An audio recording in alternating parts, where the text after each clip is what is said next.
said I was going to do Bambi 2, and I am. Here's the Bambi 2 review, the very next day. Isn't that nice? I was just trying to record this, and the dog started barking, so I have to start over. And damn this movie for starting with the mother being dead scene. I wasn't prepared for that. The animation in this, first of all, before we get any further, is actually genuinely good. Like, I was, like, surprised. I don't really know the name for the one song they start playing after the Bambi's mom scene, though I'm gonna guess it's There Is Life. Anyway, it's good, and nice vocals from the singer. I probably shouldn't have found The Great Prince being a single father as funny as I did, but it's well done, and the thing that really got me the first time, where I instantly liked the whole thing they were doing with this, was I suppose I should find you something to eat, was actually genuinely funny, you know. Feline, I believe is her name. Feline's voice actress does a decent job, and she's well designed. And Bambi and Flower's voice actors sound a lot like the originals. And Bambi has a rival, apparently. They introduced this new other male deer that is apparently, like, I guess, his rival and childhood bully. I guess he's supposed to be the other deer he fights in the first movie. But okay. And this movie does not sugarcoat Bambi's mom being gone, and I respect it for that. Like, they actually show the Great Prince and Bambi dealing with it. Also, there's this scene where it shows, like, it's a deer call being used, and it is legitimately creepy. The father's reaction to all of that was also really good. We get a joke in this, and it's a flower skunk fart, and I should have seen that coming. It's predictable that they were going to try that.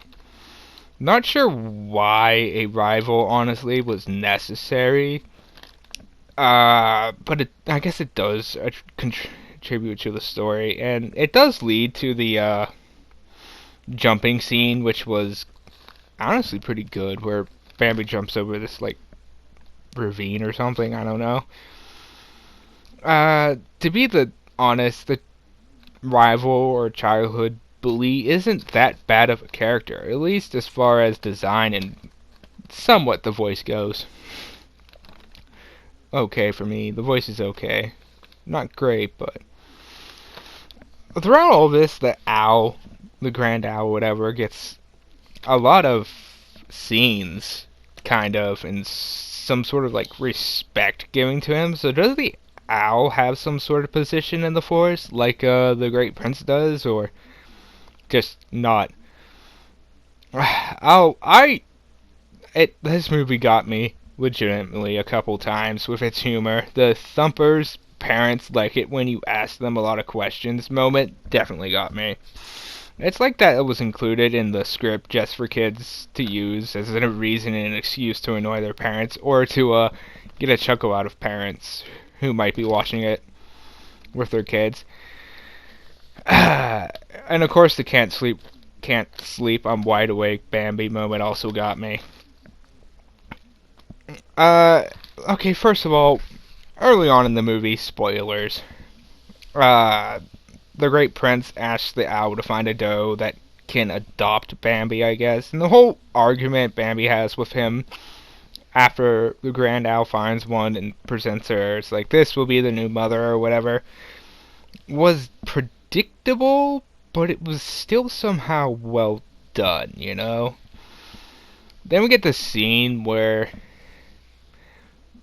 Bambi, you know, goes with her, and it's like, he does the whole princely walk or whatever that his father showed him, and it was like, it's like, this is actually emotional and well done.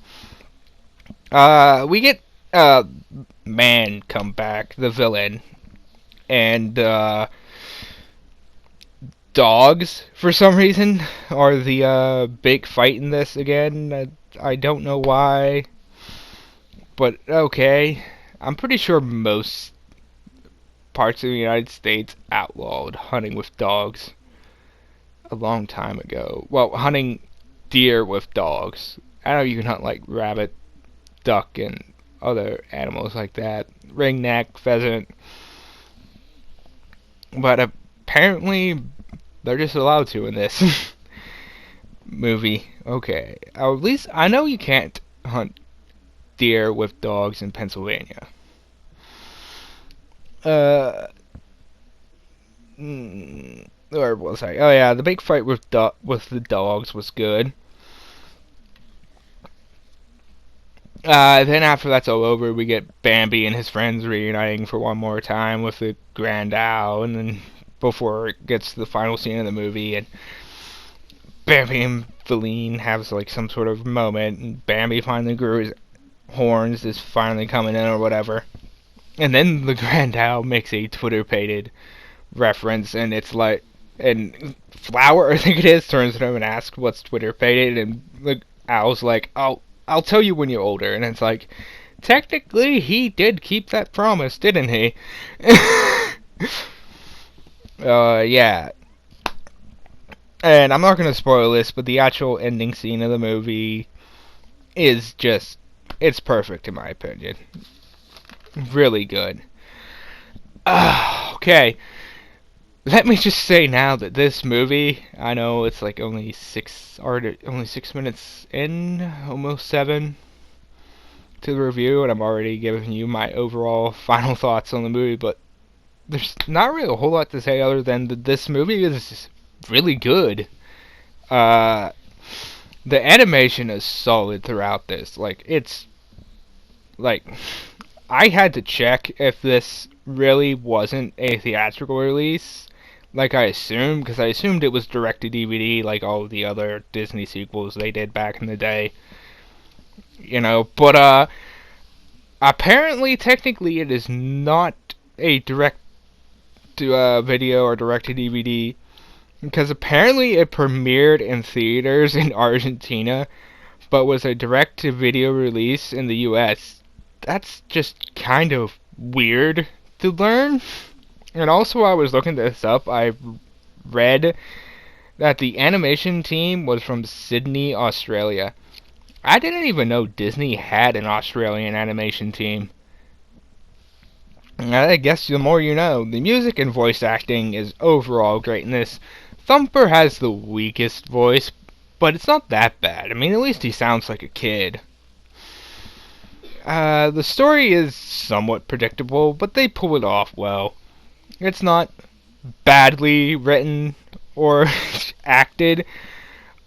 Honestly, I have to say that I would definitely recommend this for your kids to watch, or even for you yourself to watch if you don't have kids, but you want to watch a good Disney sequel, I guess.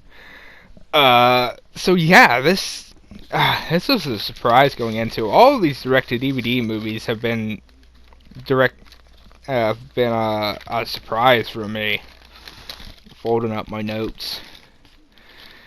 I'm setting them aside. So, yeah, I haven't really watched one, other than maybe the Mulan one that was kind of like, this was completely unnecessary. Why did you even make this? So, yeah, I guess this is another review done. I haven't decided yet what I'm reviewing next from the Disney catalog, but I'm sure you'll know by tomorrow. So, thanks for watching this. Subscribe if you want. Don't forget to give yourselves a big thumbs up. Goodbye, everybody.